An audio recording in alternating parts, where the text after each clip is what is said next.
Question 1 tells us that the animal farm opens in 1985 and the current year is 2022, but of course you can do this with whatever the current year is that you're in watching this.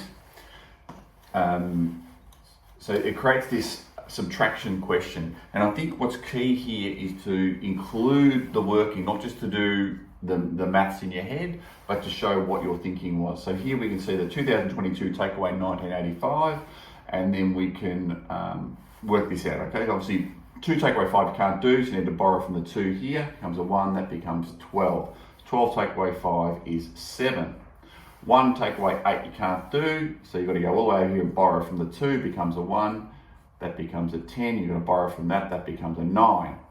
That then becomes an 11. 11 take away 8 is 3. 9 take away 9 is 0. 1 take away 1 is 0, so it becomes 37 years that the animal farm has been open. Next question asks about entry prices. So we're buying tickets for 2 adults and 2 children. What's that going to cost us? So it's going to be 2 adults, so 2 times the adult price, which is $46.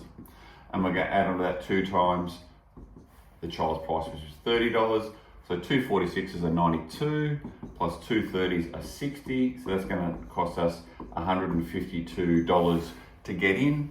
The next part asks us to compare that to the price of a family ticket, which is also 2 adults, 2 children, and see what cost saving would be made if we bought a family pass instead. So that'll be $152, take away $135, and that tells us that the cost price saving is going to be $17. Next question looks at the idea of feeding these pigs, and the pigs eat 4 kilos of food per day each. So if we've got 23 pigs, it's going to be 23 multiplied by the 4. So that gives us how much they're going to eat in one day. Okay, so 23 pigs will eat 4 times 4 kilos, and then we're going to multiply that by 100 to get the total that it'll be over 100 days. And then ultimately, 4 times 23 is 92, times by 100, it's going to be 9,200 kilos of food. Next question asks us to list all of the prime numbers 50 to 60. So I've listed all of the numbers 50 to 60, and just to sort of show you how we can eliminate these and just end up with the ones that are the answers. Prime numbers are numbers that have 2 factors. So anything that's an even number in this scenario is going to be excluded. So we can get rid of all of the even numbers to start with. So they're all out. That's the easiest one to get rid of. Then we want to think about our divisibility test for the number 3. So any number that if you add the digits together add up to 3, 6 or 9 is a multiple of 3. So 5 and 1 is 6, so it's a multiple of 3. 5 and 7 is 12, and 12, 1 plus 2 is 3, so that's a multiple of 3. So that's easy to eliminate. And then the last one here, you've got anything that ends in a 0 or a 5 is a multiple of 5. So we end up with just these two, 53 and 59. The 2 numbers left over, and they are the 2 prime numbers between 50 and 60. Okay, 7 plus negative 18. So a plus and a negative makes a negative. So this question is actually 7 take away 18. So it's going to be an answer that's less than 0, and 7 take away 18 can leave you with negative 11.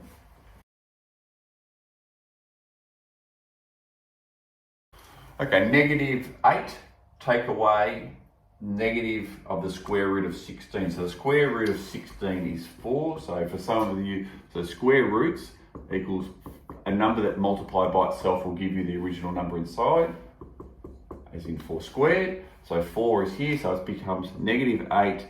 Take away creates a positive, and 4. So negative 8 plus 4 will become closer to 0, so that becomes negative 4.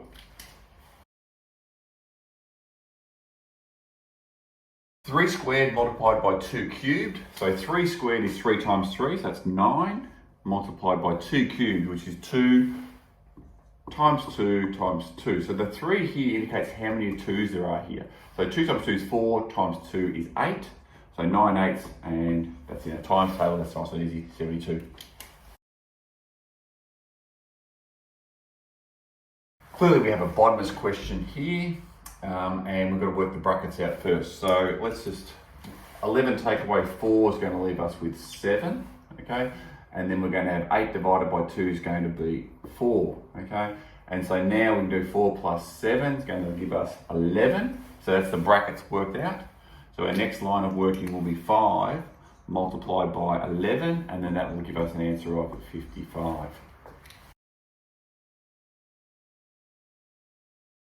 Here we have a Bodmer's fractions question, and so we need to look at this and go, which part of this question do we need to do first? We're not doing this just left to right. Bodmer's forces us to do this part of it, the division part, first. So the 2/3 just sits there while we work out the rest of it.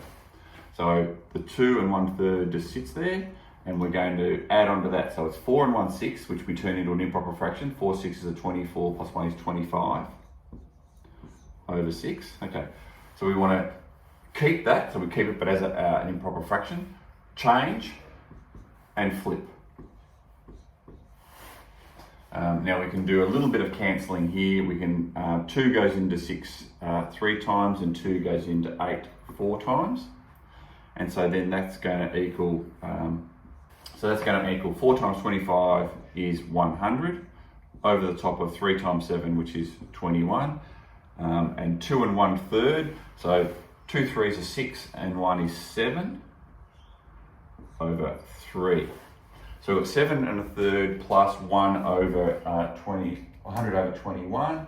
So you can see here we need to find common denominators, and 3 and 21 have a relationship because 3 goes into 21. So multiply by 7 for both of those, and we're going to end up with 49 over 21 plus 100 over 21 equals 149 over 21 as our final answer there. We can turn that into a mixed number. So 21 goes in 149 7 times, and there's going to be 2 left over. 7 and 2 over 21.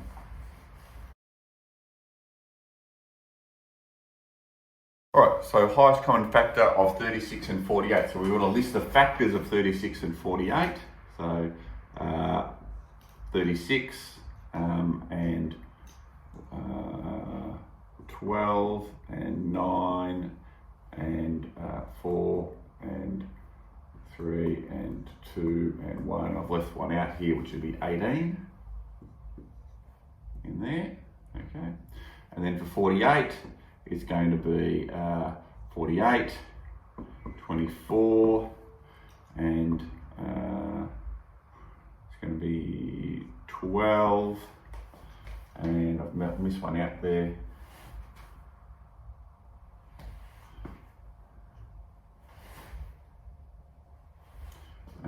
And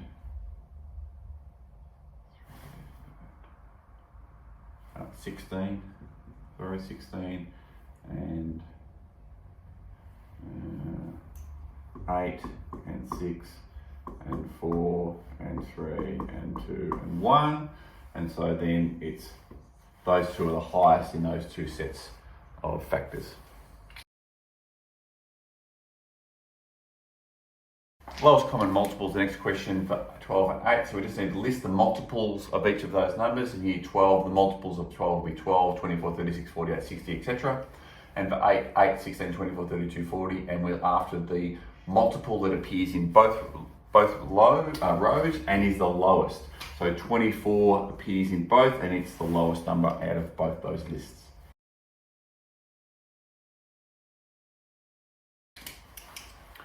Okay, next question asks us to put in some symbols, whether it be greater than, less than, or equals. For these sorts of questions, if you have any level of confusion with these, I would suggest that you draw yourself a number line, and then you sort of position your fingers on the number line where those numbers are to see which one is larger than the other one. So here you've got -6 compared to -5. So -6 is less than -5, so we want to put a less than sign in here. -10 is greater than -15, so we want to put a greater than sign in here. 8 take away 10 is -2, so -2 is equal to -2. And here we have 7 squared is 49, and the square root of 49 is 7, so 49 is greater than 7.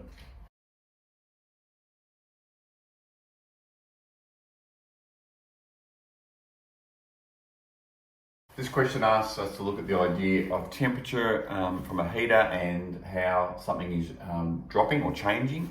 And this question asks for the temperature change. So it starts at 35 degrees, it drops 11, and then it drops by 5 more. So how much has it dropped?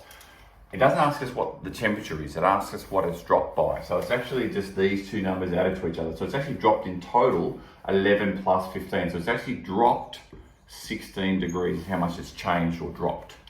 Now it tells us that it's going to continue to drop by 3 degrees, and we need to discover when it reaches 7 degrees. So it's going to continue dropping each hour by 3 degrees.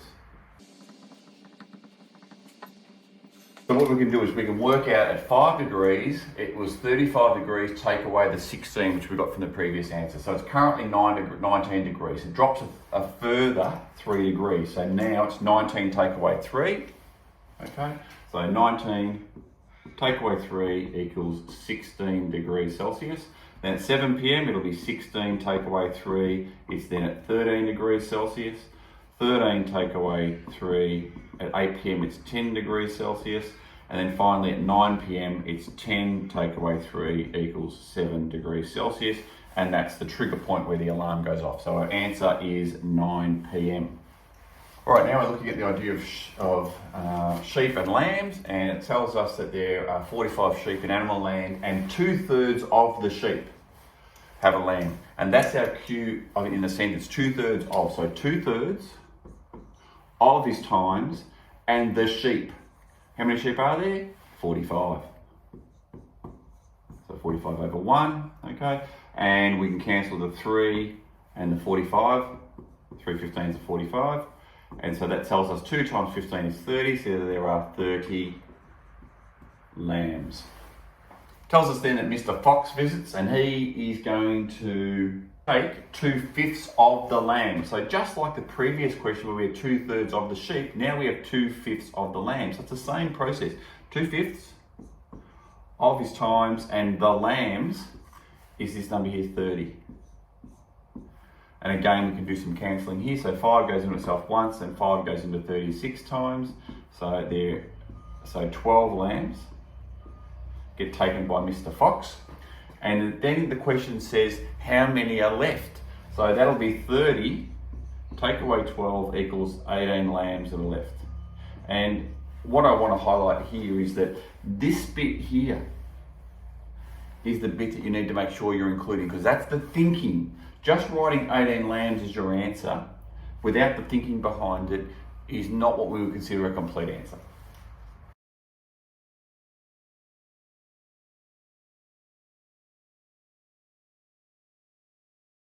Okay, so now we need to look at some animal feed, and we've got 3 bags turn up. One of them's 2/5 full, one of them's 1/6 full, and one of them's 1/3 full. And the question is, we need 4/5 of a bag in order to feed our animals. Have we got enough?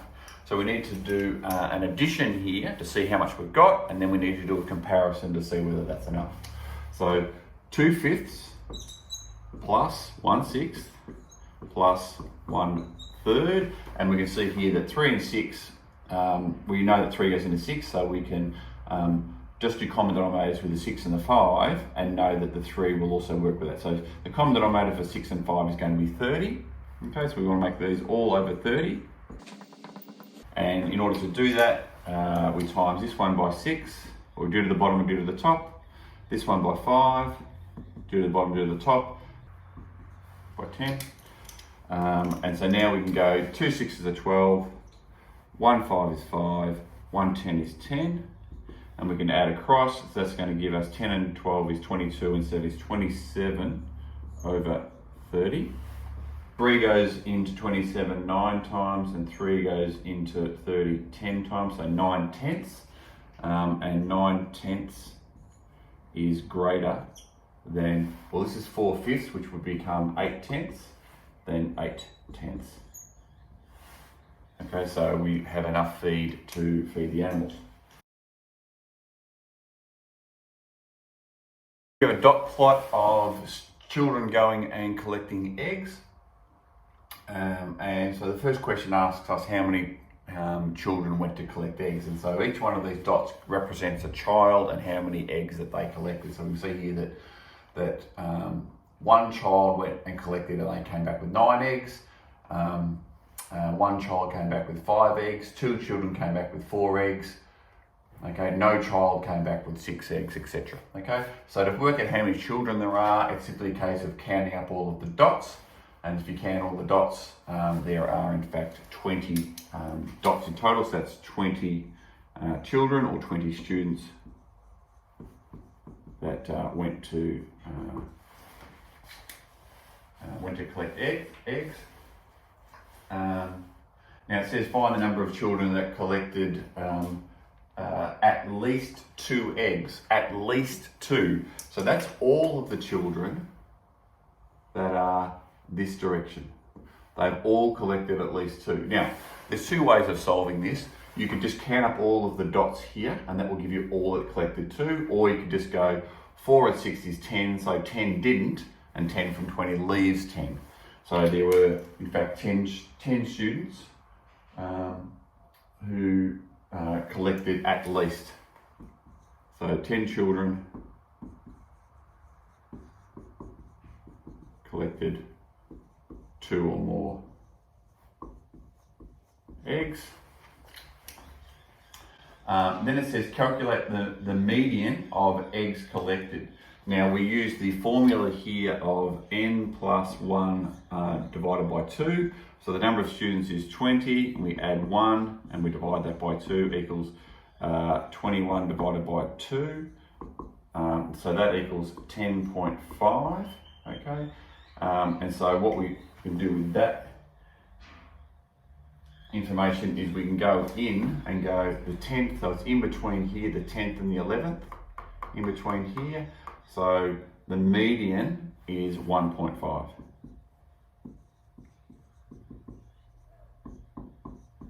Okay, so the 10.5 is in between. So this is the 11th person, and here's the 10th person, the 11th person. So 10.5 is in between here, so it's in between 1 and 2, so 1.5 eggs was the median that got collected. Then it asks us to find the mode. So the mode is the most common result, and clearly this is the mode. Okay, so the most common result is 1. So the mode is 1. And then the range is the largest number, which is 9. Take away the smallest number, which is 0. So the range is 9. Okay, so now we've got a comparing of fractions task. So we have animal land with 14 over 3 bales of hay. Please note the spelling mistake in the original question. And 9 compared to Lyndhurst, which has 19 over 5 bales of hay. And we need to see which farm has the greater amount. So it's simply a case of doing mixed fractions. So if we do 3 into 14, so 14 over 3 becomes 4 and 2/3 for animal land. And then Lyndhurst, 5 goes into 19 3 times.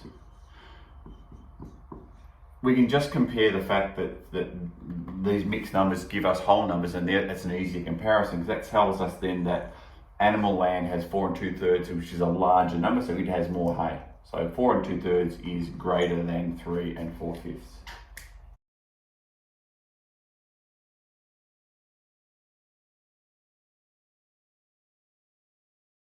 Here we have the idea of bunnies, and we see 3 black bunnies, 4 white ones, 5 brown ones, 2 grey ones. It tells us then, we get asked then, what's the sample space for this? And this is just all the choices. So our sample space here is simply these words here, because they're the choices. If you were going to choose a bunny, what are the possibilities? So it would be black, white, brown, and grey would be the sample space, and we just need to use this fancy little bracket to do that. And the number for the span sample space you could add as 4, but these words are really what the question is asking you for. And then it says to find the probability of pulling out a black bunny, of selecting a black bunny. So that would be, the black would be 3, And it's out of the total number of choices. So that's 2 plus 5 plus 4 plus 3. So that's 7 and 7, so that's 14. So you've got 3 chances out of 14. That's already in lowest terms, so you can leave it as 3 over 14.